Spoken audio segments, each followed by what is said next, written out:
मत्ती रचित सुसमाचार उसका 7 अध्याय और उसका 21वां पद जब हम पढ़ते हैं, यहाँ पर लिखा हुआ है, जो मुझसे हे प्रभु कहता है, उनमें से हर एक स्वर्ग के राज्य में प्रवेश न करेगा।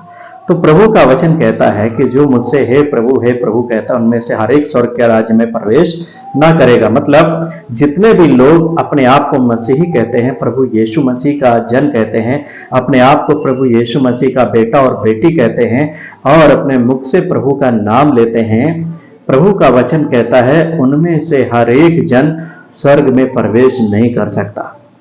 फिर सवाल ये खड़ा होता है कि आखिर वो कौन से लोग होंगे जो स्वर्ग के राज्य में प्रवेश करेंगे। अगर प्रभु यीशु मसीह का नाम लेने वाले स्वर्ग के राज्य में प्रवेश नहीं करेंगे तो कौन से लोग प्रवेश करेंगे। तो उसकी अगली लाइन में प्रभु यीशु मसीह ने क्या कहा, इसको हम पढ़ते हैं। यहाँ पर लिखा है, परंतु वही जो मेरे स्वर्गीय पिता की इच्छा पर चलता है। हालेलुया। तो यहाँ पर प्रभु यीशु मसीह ने बताया कि जो मुझसे हे प्रभु कहते हैं, उनमें से प्रत्येक जन, हर एक जन स्वर्ग के राज्य में प्रवेश नहीं कर सकता। कारण यह है कि जब तक हम परमेश्वर पिता की इच्छा को नहीं पूरी करते, जैसा कि प्रभु यीशु मसीह इस जगत में आया और पिता की इच्छाओं के अनुसार जिया। जब हम फिलिपियों की पत्री उसका 2 अध्याय पढ़ते हैं तो वहां पर लिखा है कि प्रभु यीशु मसीह परमेश्वर के स्वरूप में होने के बावजूद भी परमेश्वरत्व को अपने वश में रखने की वस्तु नहीं समझा, परंतु अपने आप को शून्य कर दिया। मेरे प्रियो, शून्य करने का मतलब क्या है? शून्य करने का मतलब है कि अपनी इच्छाओं का त्याग कर देना, अपनी इच्छाओं का इनकार कर देना, अपनी इच्छाओं, अपनी कल्पनाओं से अपने आप को खाली कर देना और पिता की इच्छा के सामने अपने जीवन को समर्पित कर देना।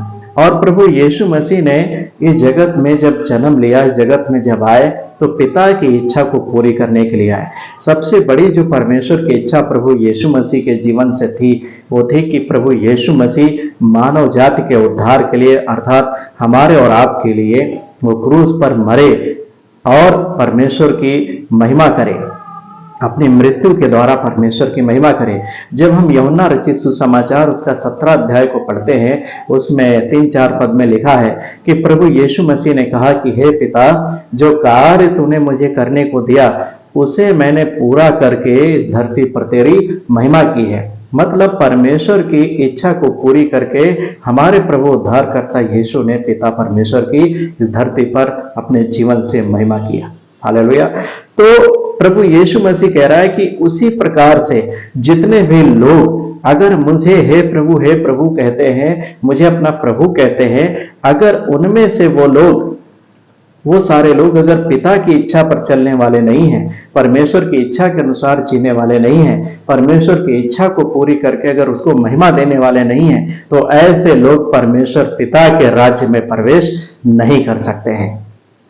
जब मेरे प्रियो आज बात आई है कि प्रभु यीशु मसीह कह रहा है कि सिर्फ वही लोग परमेश्वर के राज्य में प्रवेश करेंगे जो स्वर्गीय पिता की इच्छा पर चलते हैं। तो आज हम परमेश्वर की बहुत सारी इच्छाओं में से एक इच्छा पर बातचीत करेंगे कि परमेश्वर हमसे क्या चाहता है। परमेश्वर की सारी इच्छाओं का एक समय में वर्णन कर पाना तो बहुत मुश्किल काम है, लेकिन आज हम परमेश्वर की एक इच्छा पर बातचीत करेंगे। जब हम पहला थिस्सलुनीकियों की पत्री को पढ़ते हैं और उसके 4 अध्याय और उसका 3रा पद, तो यहां पर लिखा है, क्योंकि परमेश्वर की इच्छा यह है कि तुम पवित्र बनो, अर्थात व्यभिचार से बचे रहो। हालेलुया। परमेश्वर का वचन कहता है, उसकी इच्छा के बारे में बताता है परमेश्वर का वचन कि तुम पवित्र बनो। हालेलुया। परमेश्वर हमसे क्या चाहता है कि हम पवित्र बने। मेरे प्रियो, ये जो पवित्रता की मांग है परमेश्वर की, ये हमेशा से मानव जाति से रही है।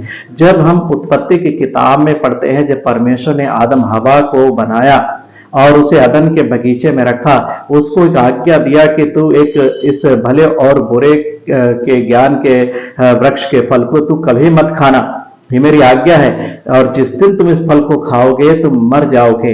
अर्थात परमेश्वर क्या कहना चाहता था कि जब तक तुम इस फल को नहीं खाओगे तुम पवित्रता में बने रहोगे, तुम्हारी और मेरी संगति होती रहेगी, लेकिन जिस दिन तुम इस फल को खा लोगे, मेरी आज्ञा को तोड़कर पाप पाप करोगे तो तुम पापी हो जाओगे और मुझसे दूर हो जाओगे, मेरी और तुम्हारी संगति खत्म हो जाएगी। तो ये जो पवित्रता की मांग है परमेश्वर की, ये हमेशा से ही मानव जाति के जीवन से रही है। जब हम लय व्यवस्था की पुस्तक को पढ़ते हैं, हम गिनती को पढ़ते हैं, निर्गमन को पढ़ते हैं, परमेश्वर ने कई जगह इस मांग को किया कि तुम पवित्र बनो, मेरे लिए पवित्र बने रहना, क्योंकि मैं पवित्र परमेश्वर हूं। हालेलुया। जब हम लय व्यवस्था की किताब को पढ़ते हैं तो कई जगह हमें मिलता है कि परमेश्वर पवित्रता की मांग करता है। यहाँ पर लिखा हुआ है लय व्यवस्था में, जब हम 19 का दूसरा पद पढ़ते हैं तो वहां पर लिखा है कि तुम पवित्र बनो क्योंकि मैं तुम्हारा बुलाने वाला परमेश्वर पवित्र हूं। हालेलुया। जब हम उसी का 11 अध्याय 44 और 45 पद पढ़ते हैं तो वहां पर भी परमेश्वर पवित्रता की मांग करता है। जब हम 20 अध्याय 7 पद और उसका 26 पद पढ़ते हैं तो वहां पर भी परमेश्वर अपने लोगों से पवित्रता की मांग करता है। जब हम पुराने नियम में याजकों के विषय में पढ़ते हैं तो परमेश्वर याजकों से, अपने लोगों से, लेवियों से पवित्रता की मांग को करता है। हालेलुया। यानी कि परमेश्वर स्वयं पवित्र परमेश्वर है और वो अपनी संतानों से, हम सभी से एक अपेक्षा रखता है, हमसे एक मांग करता है कि जिस रीति से हमारा बुलाने वाला, हमारा छुड़ाने वाला, हमारा बचाने वाला परमेश्वर पवित्र है, वैसे ही हम भी पवित्र बने। हालेलुया। हमें पाप से परमेश्वर ने इसीलिए निकाला ताकि हम परमेश्वर के लिए पवित्र बने और उसकी इस इच्छा को पूरी करके हम परमेश्वर की महिमा करें। हालेलुया। जब पवित्रता की बात आती है मेरे प्रियो, हम सभी के जीवन में पवित्रता होना कितना जरूरी है, इस बात को हमें समझ लेना जरूरी है। क्योंकि वचन कहता है, जब हम इब्रानियों 12 का 14 पद पढ़ते हैं, वहां पर लिखा है कि बिना पवित्रता के कोई भी कदापि परमेश्वर को ना देखेगा। मत्ती रचित सुसमाचार 5 अध्याय उसका 8 पद पढ़ते हैं तो वहां पर लिखा हुआ है कि जिनके मन शुद्ध हैं वही परमेश्वर को देखेंगे। हालेलुया। तो बिना पवित्रता के हम परमेश्वर को देख नहीं सकते, हम परमेश्वर के करीब नहीं जा सकते। तो जब हम मत्ती रचित सुसमाचार 25 अध्याय को पढ़ते हैं, जहां पर 10 कुंवारियों का दृष्टांत दिया गया है, वो कुंवारियां कौन है? वो कलीसियाएं हैं, और जिनमें 5 समझदार 5 मूर्ख थी। और सभी को ये पता था कि एक दिन हमारा दूल्हा अर्थात हमारा मसीह स्वर्ग से आएगा, वो हमें लेने के लिए आएगा और हमें उसके संग जाने के लिए तैयारी करना है। लेकिन 5 जो समझदार थे उन्होंने पूरी तैयारी किया, और जो 5 मूर्ख थे वो मूर्ख क्यों ठहरी? क्योंकि उन्होंने अधूरी तैयारी किया था। और जो 5 मूर्ख कुंवारियां थी जिन्होंने अधूरी तैयारी किया, उनमें सबसे बड़ी कमी क्या थी? 2 बातों की। पवित्र आत्मा का अभिषेक उन्होंने खो दिया था और वो पवित्रता का जीवन जीने में नाकाम रहे थे, इसलिए वो मूर्ख ठहरे और उन्होंने प्रभु यीशु मसीह के साथ जाने का, स्वर्गीय घरों में जाने का सौभाग्य को खो दिया था जो प्रभु ने उन्हें दिया था। इसलिए मेरे प्रियो, हमारे जीवन पवित्रता में होना कितना जरूरी है। आज जब पवित्रता की बात करते हैं तो ये पवित्रता ढूंढने से भी नहीं मिलती। बहुत सारे मसीही भाई बहन जिन्होंने पवित्रता का जीवन जीना शुरू किया था, परमेश्वर की इस इच्छा पर चलना शुरू किया था, लेकिन उन्होंने समय आते आते क्या हुआ, इस पवित्रता का जीवन को खो दिया, पवित्रता को खो दिया, और वो फिर से पाप का जीवन जीने लगे। वो फिर से बुरे विचारों में खो गए, फिर से उनके अंदर वही गंदगी, वही पाप, वही अशुद्धता आ गई जो प्रभु यीशु मसीह ने उनके जीवन से बाहर किया था।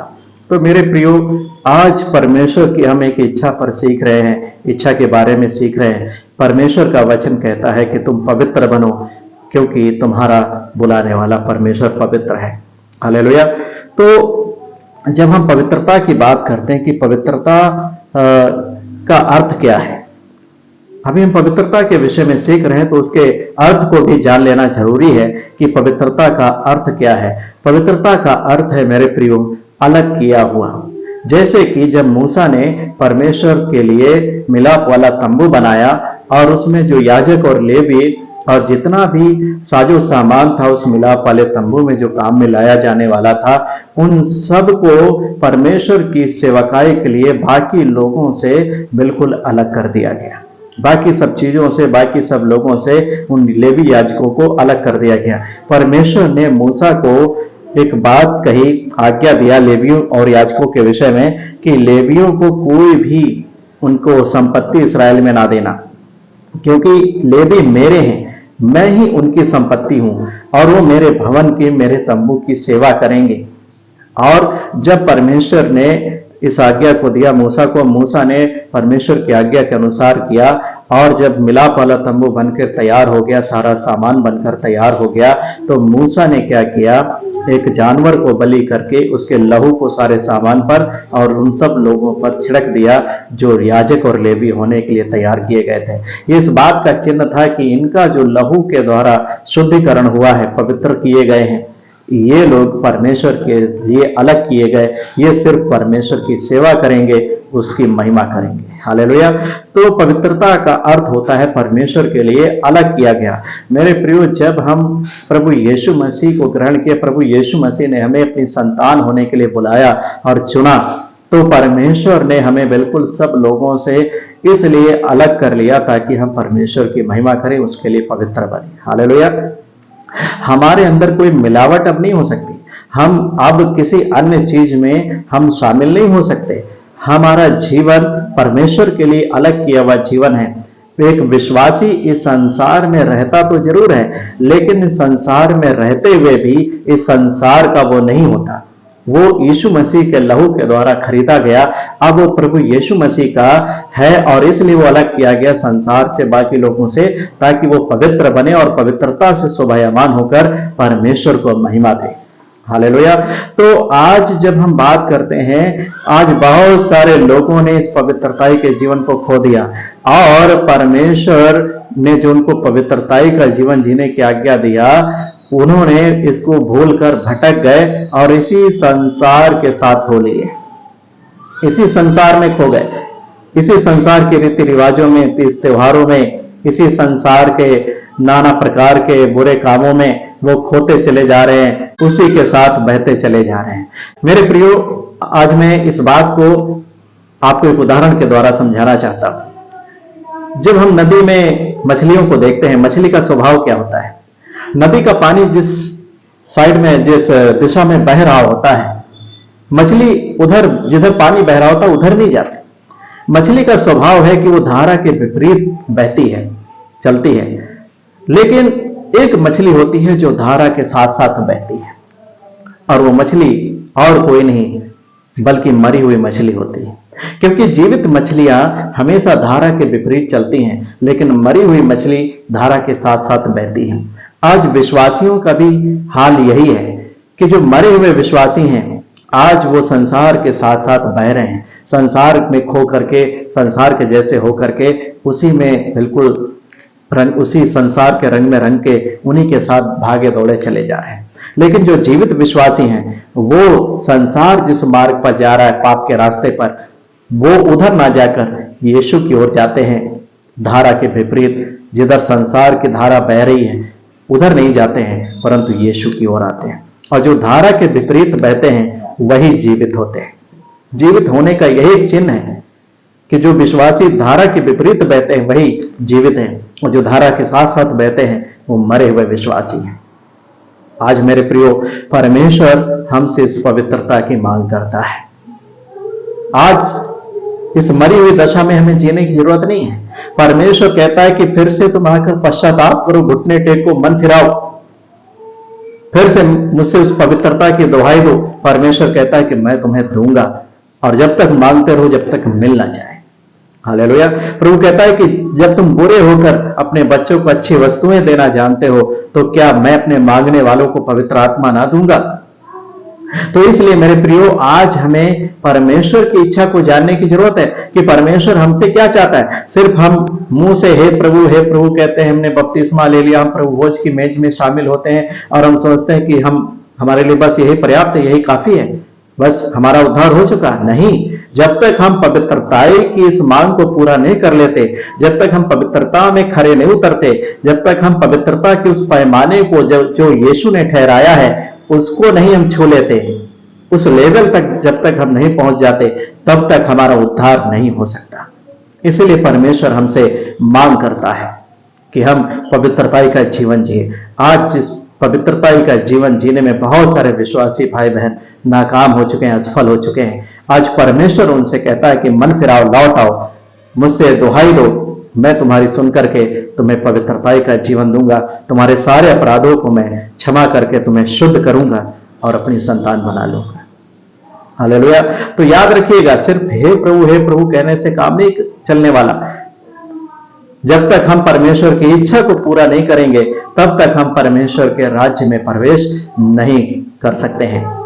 हमें परमेश्वर ने इसलिए अलग किया कि हम पवित्र बने, परमेश्वर को महिमा दें। इसलिए मेरे प्रियो, इस संसार से, पाप से मन फिरा करके परमेश्वर के पास हो और इन सब मरे हुए कामों से, संसार से अलग होकर परमेश्वर के लोग बनो, तब परमेश्वर तुम्हें ग्रहण करेगा। वो कहता, तब मैं तुम्हें ग्रहण करूंगा, तुम मेरी संतान ठहरोगे और मैं तुम्हारा पिता ठहरूंगा। हालेलुया। तो मेरे प्रियो, आज परमेश्वर अपने वचन से यही हमसे बातचीत करना चाहता है कि हम परमेश्वर की इस मांग को, इस इच्छा को पूरा करें, हम पवित्र बने। क्योंकि प्रभु यीशु मसीह कहता है, जितने लोग मेरे स्वर्गीय पिता की इच्छा पर चलते हैं वही मेरे भाई बहन और माता है। हालेलुया। जितने लोग यीशु के समान पिता की इच्छा को पूरा करते हैं वही परमेश्वर की संतान है, वही यीशु के भाई बहन है। और जब यीशु के समान जितने लोग इच्छा पूरी करते हैं, अगर वो पिता की संतान और यीशु के भाई बहन है, तो जैसे यीशु पिता की इच्छा पूरी करके स्वर्ग में पिता के सिंहासन पर जा बैठा, उसी रीति से हम भी मेरे प्रियो पर प्रवेश करेंगे अपने पिता के राज्य में, उस घर में जो पिता ने हमारे लिए तैयार किया। इसलिए आइए हर एक पापों से मन फिरा करके पवित्रता का जीवन जीने का निर्णय लें, ताकि हम यीशु के आगमन के दिन लज्जित ना हो, हम यही ना छूट जाएं, हम यीशु के साथ जाने पाए। हालेलुया। परमेश्वर आप सभी को इस वचन के द्वारा आशीष दे। सबको जय मसीह की।